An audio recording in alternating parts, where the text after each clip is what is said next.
le roi. 2, consacre-toi à lui.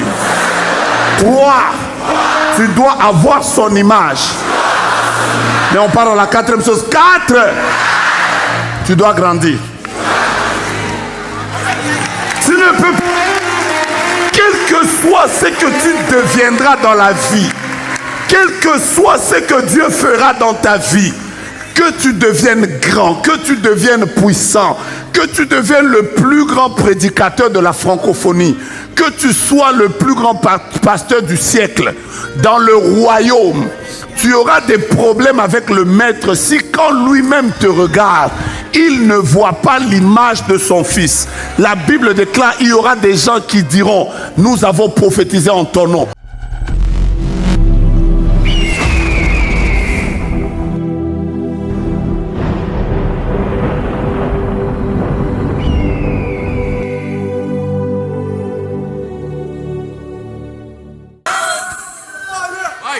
Deuxième loi qui existe dans le royaume. Et tous ceux qui ont maîtrisé cette loi ont manifesté Christ. Dans notre royaume, il y a ce qu'on appelle la loi de la ressemblance. Je peux y aller?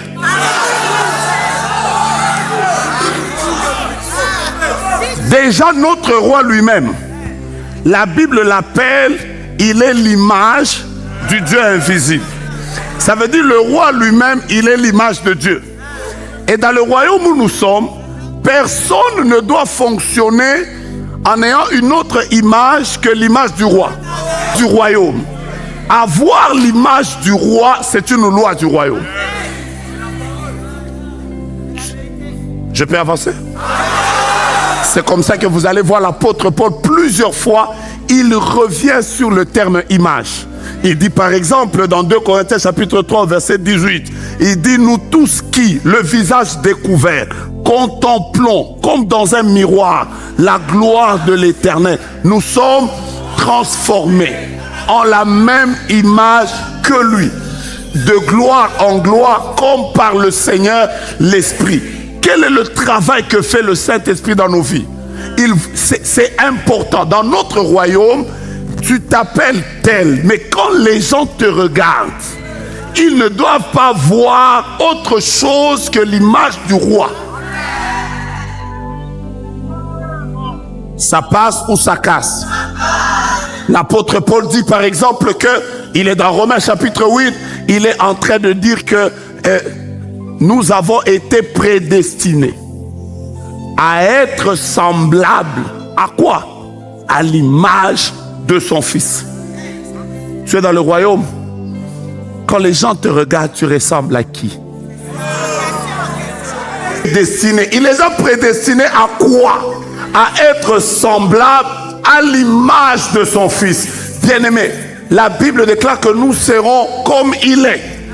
Ça veut dire que Dieu veut voir dans tous les sujets de son royaume l'image de Christ. Ne viens pas nous dire, moi je suis toujours comme ça. Moi on me connaît. Moi depuis longtemps, je suis impulsif, colérique. Je réponds toujours non. On n'a pas besoin de toi. Nous dans notre royaume, on veut voir. On veut voir l'image du roi. Ça veut dire qu'il faudrait qu'après cette conférence, quand tu vas aller n'importe où que tu seras, que les gens regardent ta vie, ils disent c'est Joe Grace, mais l'image qu'il dégage, c'est l'image du roi. Voilà pourquoi chez nous c'est beau d'être puissant et d'être humble. C'est beau d'avoir beaucoup d'argent et d'être saint. Parce que du reste, beaucoup d'argent, la royauté et la sainteté ne se contredisent pas.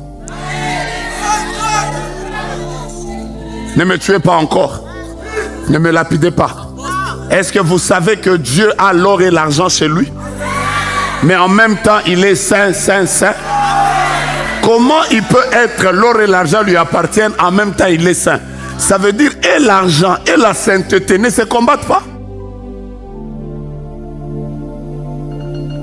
Quel que soit ce que tu deviendras dans la vie, quel que soit ce que Dieu fera dans ta vie, que tu deviennes grand, que tu deviennes puissant, que tu deviennes le plus grand prédicateur de la francophonie, que tu sois le plus grand pasteur du siècle, dans le royaume, tu auras des problèmes avec le maître si quand lui-même te regarde, il ne voit pas l'image de son fils. La Bible déclare, il y aura des gens qui diront, nous avons prophétisé en ton nom, nous avons fait des miracles, nous avons. Il leur dira, je ne vous ai jamais connu. Du reste, l'enlèvement se passera comme un aimant.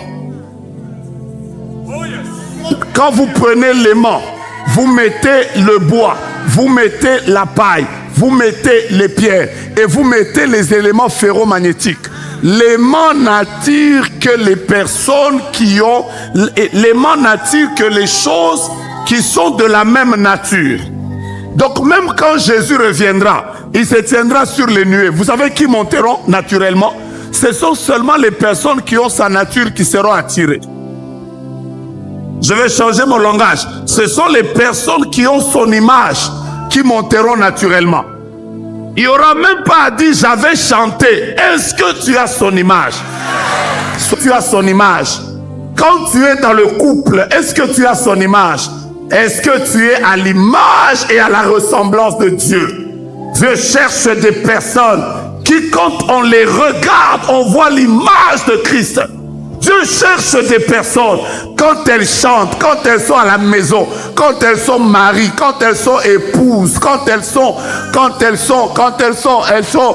sont DG, CEO, ajoutez, ministre, président, tout ce que Dieu cherche, c'est une loi importante de là où nous sommes. Dieu il veut voir son image, c'est tout ce qu'il veut. Écoute, même make-up, même première couche de make-up, deuxième couche de make-up, ajoute même fixateur. Ce que Christ veut voir, c'est son image en toi. Voilà pourquoi une des grandes prières que font les personnes qui sont là, c'est toujours Seigneur, brise-moi. Je veux te ressembler. Enlève de moi tout ce qui n'est pas de toi. Brise-moi. Je veux être une personne qui dégage ta présence. Seigneur, aide-moi. Quand ces personnes pêchent, elles sont là, Saint-Esprit, ne me laisse pas. Je voudrais que tu me chantes. Ça, c'est la prière des hommes qui vont tenir pendant longtemps. Dieu est en train de travailler l'image dans leur vie. Mais comme vous n'êtes pas prêts, je vous donne la dernière loi pour aujourd'hui.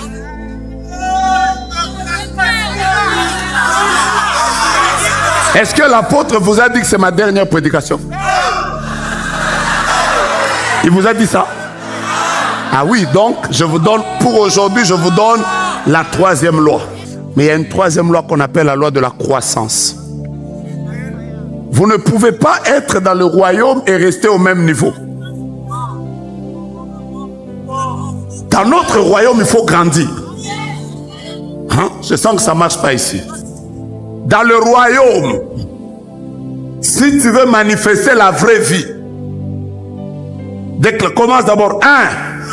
1. Aime le roi. 2. Consacre-toi à lui. 3.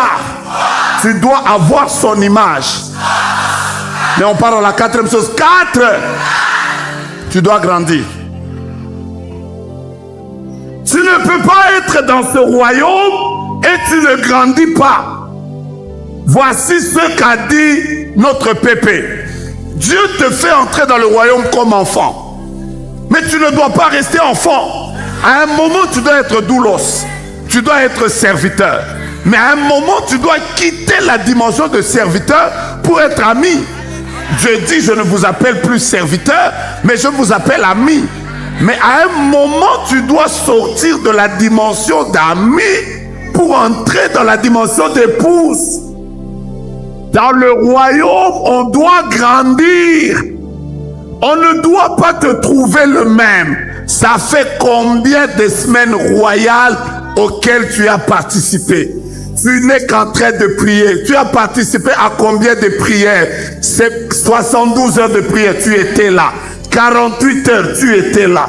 Tu as participé à des prières et à des prières. Tu as entendu des enseignements et des enseignements. Tu as lu des livres et des livres. Maintenant, grandis. Maintenant, grandis.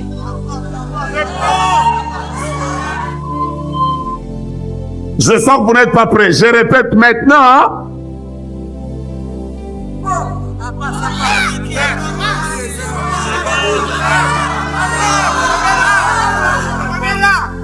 Quand vous lisez par exemple dans le psaume chapitre 92, quelque part il est écrit: les justes croissent comme les palmiers, plantés dans la maison de l'Éternel, ils grandissent comme les cèdres du Liban.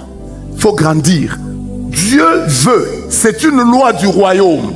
Il faut grandir. Jésus-Christ lui-même, il est écrit sur lui qu'il croissait en stature, en sagesse et en grâce. Il croissait. Grandir fait partie des principes du royaume. Pourquoi Jésus avait-il maudit le figuier? Parce que les fruits que le figuier devait donner, il n'en avait pas. La Bible déclare: tout arbre qui ne produit pas de fruits sera coupé et jeté au feu. Quel fruit tu produis après tes 10 ans dans la foi, après tes 5 ans dans la foi, après tes 15 ans dans la foi? Tu ne peux pas être le même pasteur produisant les mêmes résultats. Non!